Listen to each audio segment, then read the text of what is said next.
Jeito de fazer radiojornalismo. Ético, transparente, dinâmico, democrático e objetivo. Jornal da Xodó em Rede. Jornal da Xodó em Rede. Voltando por aqui com o Jornal da Xodó, 1h04 e a gente segue com mais informação. Vamos agora com a nossa equipe de reportagem falar com o Helder Ban, que está com uma entrevista muito importante, conversar com o professor da Universidade Federal de Sergipe, Lisandro Borges, para esclarecer várias dúvidas que a gente tem por aqui e que eu tenho certeza que muita gente em casa também tem, e a gente acompanha agora essa importante entrevista. Ban, fica à vontade, com você. De volta, Mari, de volta, Eduardo Carvalho, de volta, amigo ouvinte da Rede Xodó de Comunicação, e a você que acompanha a gente pelo nosso canal no YouTube, @Rede Xodó FM. Obrigado pela audiência. Justamente, Mari, estou com o professor Lisandro Borges, do Departamento de Farmácia da Universidade Federal de Sergipe, para esclarecer algumas situações envolvendo a pandemia da Covid-19 aqui no estado de Sergipe. Professor, inicialmente, boa tarde, a gente percebeu que o governo do estado tinha uma reunião marcada para hoje e adiou essa reunião. Só que, pelos números que a gente tem acompanhado, inclusive divulgados aí,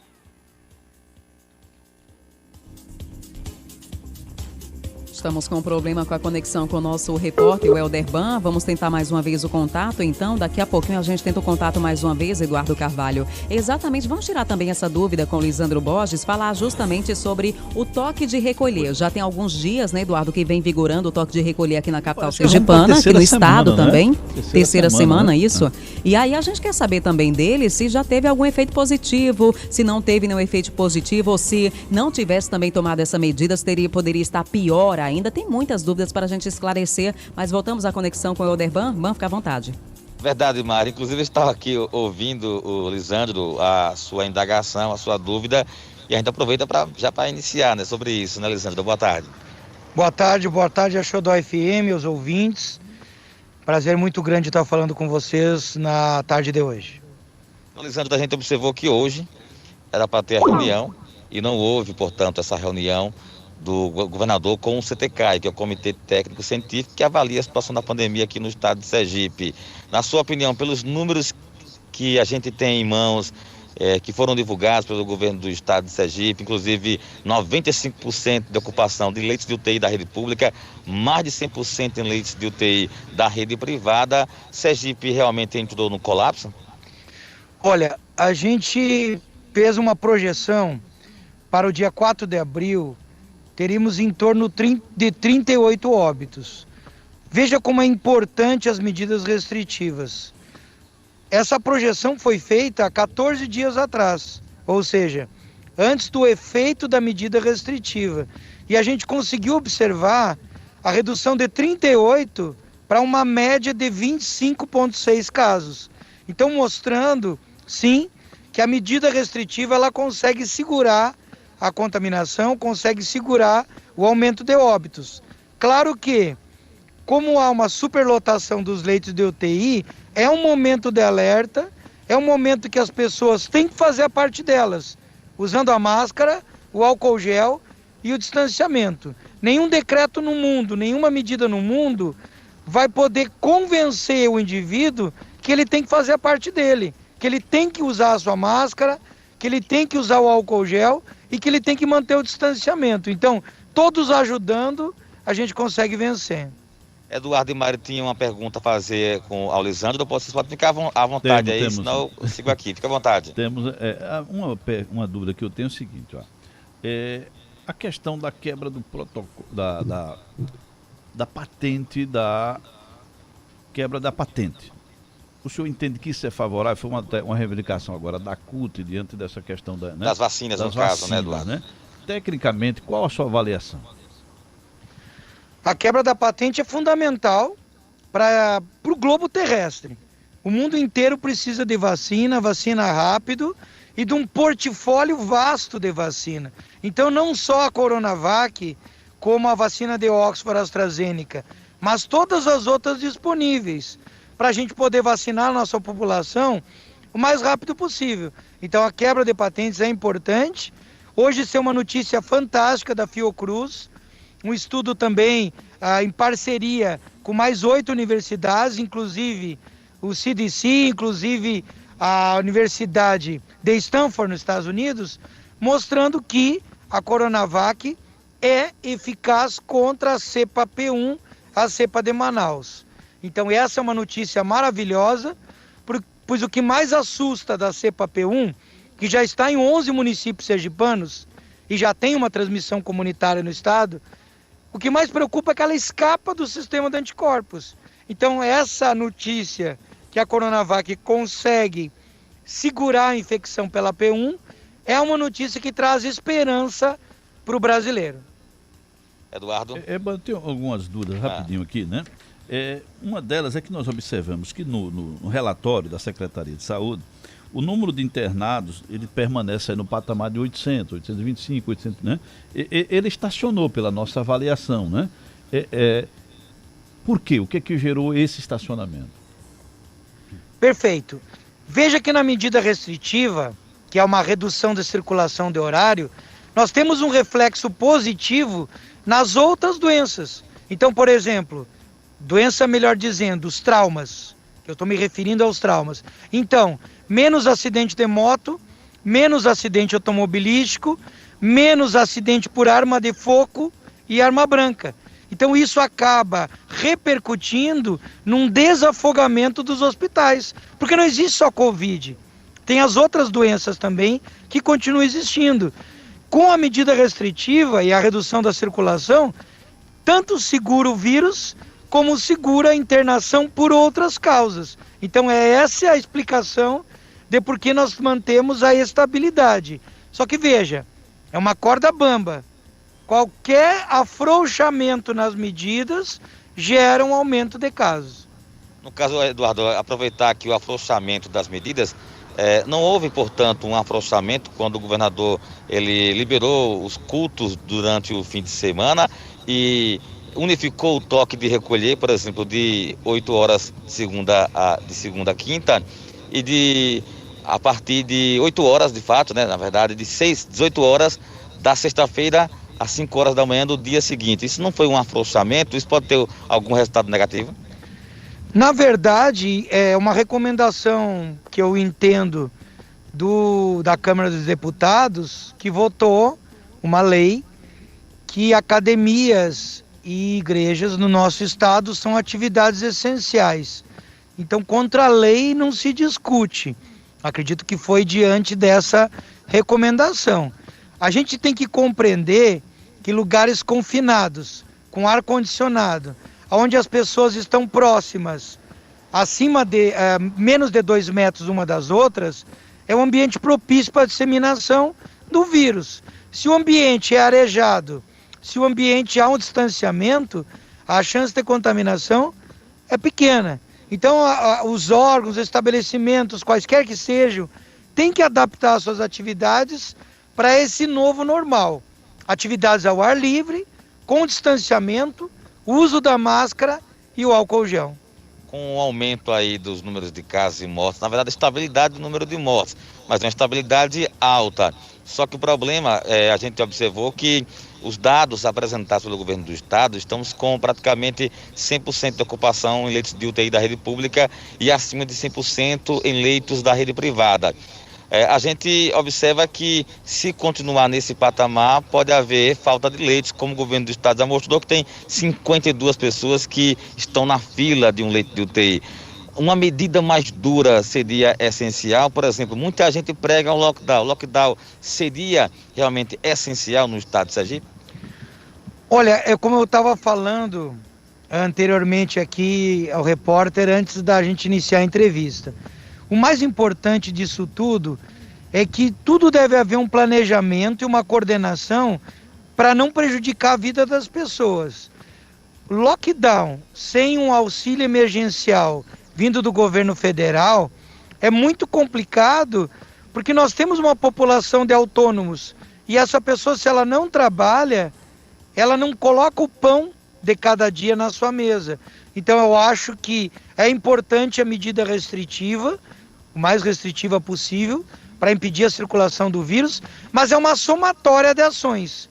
O meu ponto de vista como cientista é único: máscara, medida restritiva e vacina em alta escala. Vacinando rápido, vacinando sábado, domingo e feriado, para que a gente consiga abranger o mais rápido possível a população. Os Estados Unidos avisou hoje, já estão vacinando jovens, já começaram a vacinar adultos, jovens e adolescentes. Daqui a pouco os Estados Unidos, e já foi prometido, terminam de vacinar a população, e no 4 de julho, que é a independência norte-americana, vão abrir, vão relaxar as medidas. Então veja, a economia ela vai recuperar proporcionalmente quanto mais vacina e mais pessoas vacinadas a gente tiver. Há uma dúvida também, professor, com relação à reunião com o governador. Muita gente não sabe o que é discutido ali naquela reunião. Para que as pessoas possam entender melhor, o que é a UF, qual é o papel da UFES nesta reunião? Ótimo. É um sistema que foi montado, que vale lembrar, nunca falhou.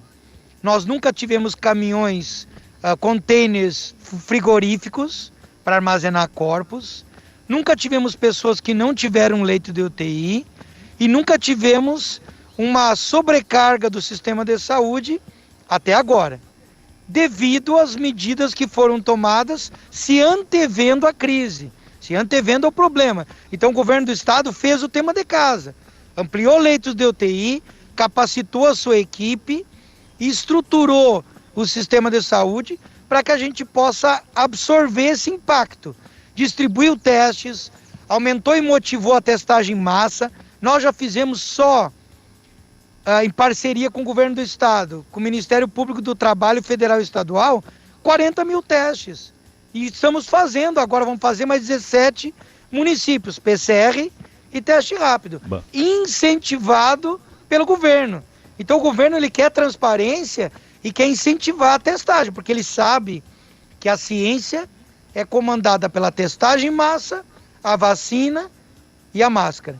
Então, visto isso, nós temos que fazer a nossa parte. A gente tem visto um menosprezo muito grande da população. Não adianta medida restritiva, não adianta ampliar leito de UTI se a pessoa usa a máscara no queixo, se a pessoa usa a mesma máscara o dia inteiro, a máscara úmida, suja, amarrotada. Então a pessoa tem que compreender que a máscara tem que ser trocada de 2 em 2 horas, que ela não pode ficar em contato com a outra pessoa, que ela vai comer, vai se alimentar, ela tem que ficar longe de outra pessoa para não contaminá-la ou para não ser contaminado. Então medidas isoladas geram atitudes coletivas. Pois não, Eduardo? Eu tenho uma dúvida, nossa colega também, Mari, tem uma outra dúvida. Vamos aproveitar aqui o professor para a gente, como a gente diz no interior, né? Vamos tirar o couro, né? Já que aproveitar exatamente a presença dele, né? Mari, fica à vontade com o assunto. Um assunto que teve muita repercussão recentemente foi a aplicação das 2 doses da vacina na idosa que foram de fabricantes diferentes. Professor, o que fazer a partir de agora? Porque tem uma indicação do Ministério da Saúde para ser aplicada uma 3ª dose, mas não em todos os casos. No caso aqui de Aracaju, como fica a situação, professor? Perfeito. A gente viu, politizou-se a questão, se dramatizou a questão. Em primeiro lugar, claro que não é correto fazer a dose de um e a segunda dose de outro. Isso a gente tem um consenso mundial. Mas, na Europa, já está sendo feitos testes fazendo um mix de vacina. Então a pessoa recebe a primeira dose de uma e a segunda dose de outra. Isso já está sendo feito lá na Europa, para diversificar as vacinas para serem utilizadas na mesma pessoa. Então o que eu digo? A vacina, ela, embora tenha várias tecnologias, a metodologia é diferente, mas o princípio é o mesmo. Você vai dar um corpo estranho, você vai dar um antígeno, que é o vírus, ou pedaço do vírus, ou material genético do vírus, e o seu corpo vai produzir anticorpos. A metodologia de uma é diferente da outra? É. Mas o princípio é o mesmo? É. Então o que eu digo? Nós vamos, através da Universidade Federal do Sergipe, a Força Tarefa Covid-19, sexta-feira iremos na casa da senhora, faremos a coleta do sangue para pesquisar o nível do anticorpo neutralizante, que é o anticorpo que é formado quando a gente recebe a vacina. E vamos acompanhar essa senhora por 8 meses. para realmente ter a certeza que ela formou os anticorpos e caso ela não tenha formada, ela recebe a terceira dose da primeira vacina que ela recebeu. Então, a gente tem que ter muita calma, muita tranquilidade e entender que erros acontecem, afinal de contas somos humanos, quem nunca errou, mas o importante é, o município de Aracaju nos procurou para o apoio científico, atendemos ao pedido e vamos acompanhar essa senhora dando todo o carinho, todo o apoio, toda a atenção, um canal aberto com o grupo de pesquisa para apoiá-la 24 horas e vamos seguindo o desenvolvimento de anticorpos. Caso não forme, ela recebe a terceira dose e a vida continua. Pois não, Maria Eduarda? Ban, só a minha última pergunta, porque eu estava observando que nos exames realizados, ontem, no relatório dos exames, chegou a 55,6. Aí hoje está aqui, nas últimas 24 horas foram realizados 573 exames, dos quais 89 deram positivo. Por que essa variação tão grande de 55,6 e chega a 89% das pessoas positivadas no exame? Isso se deve à taxa de reprodução, ou índice de reprodução do vírus. Hoje no estado, o índice é 1,19. Isso quer dizer o quê? Para a população entender. O RT, ele tem que ficar abaixo de 1 para o vírus estar circulando com baixa intensidade. Hoje está 1,19. Significa o quê? Que de cada 100 pessoas, elas podem contaminar outras 119 pessoas. Então mostra que o vírus está em taxa acelerada no nosso estado. Outra coisa que pouco se fala, as novas cepas, principalmente a P1, ela é mais infectiva, ela aumenta a carga viral do indivíduo e pessoas assintomáticas estão transmitindo em alta intensidade. E só a testagem que vai descobrir esses assintomáticos no meio de nós. E aí a gente vê esse reflexo. Pessoas que rapidamente se contaminam outras numa curva exponencial. Por isso, essa oscilação de positividade. Com relação ao futuro, ao amanhã, já uma perspectiva de melhora ou ainda continua uma perspectiva ruim? Sendo realista, fazendo analogia à gripe espanhola, 1918 a primeira onda, 1919 a segunda e 1920 a terceira onda. Cada onda uma pior que a outra. A de 1920 debelou quase metade da população europeia. E naquela época não tinha avião, não tinha trem, não tinha metrô e não tinha carro. Hoje, nós temos um vírus que nós não tínhamos contato, ou seja, a imunidade não estava preparada para esse vírus, e é um vírus que vai se transformar num vírus endêmico. Então, assim como a gente vacina para a gripe todos os anos, mais uma vacina será inserida no calendário, que é a vacina para coronavírus. Então, todo ano, iremos nos vacinar para a gripe, as outras vacinas, mais o coronavírus. Não vai acabar, vai reduzir, mas não vai acabar. A projeção é de uma quarta onda em 2023. Então, infelizmente, se a gente não vacinar rápido, se a gente não fizer o dever de casa, o uso da máscara, o álcool gel, o distanciamento, ele veio para ficar. E ele não vai dar trégua enquanto todos nós não estivermos vacinados. Com relação ainda a este ano, a curva ela pode baixar a partir de qual mês? Você já tem essa previsão? A curva está na sua ascendente agora. Então a projeção de declínio da curva é final de agosto, início de setembro. Então declínio da curva. É quando nós começaremos a ter casos em baixa intensidade e óbitos em baixa intensidade.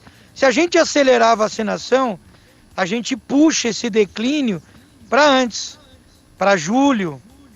Mas isso vai depender da vacinação. Professor, muito obrigado. Muito obrigado, agradeço muito a Xodó, divulgando a ciência, que eu acho que é isso que a gente precisa, menos fake news, mais ciência e a rádio está de parabéns por querer divulgar para a população um pouco de conhecimento que a gente tem a compartilhar, mas que é único. A máscara, o álcool gel, o distanciamento e a vacina são as únicas ferramentas que podem nos salvar. Muito bem, Mari Eduardo Carvalho, segue com vocês. Eu conversei com o professor Lisandro Borges, da Universidade Federal de Sergipe, sobre a pandemia da Covid-19 aqui no estado. Segue com vocês, eu volto em instantes. Falou o Helder Ban para a Rede Xodó de Comunicação. Ok, Ban, muito obrigada pelas informações. Muito importante a entrevista hoje.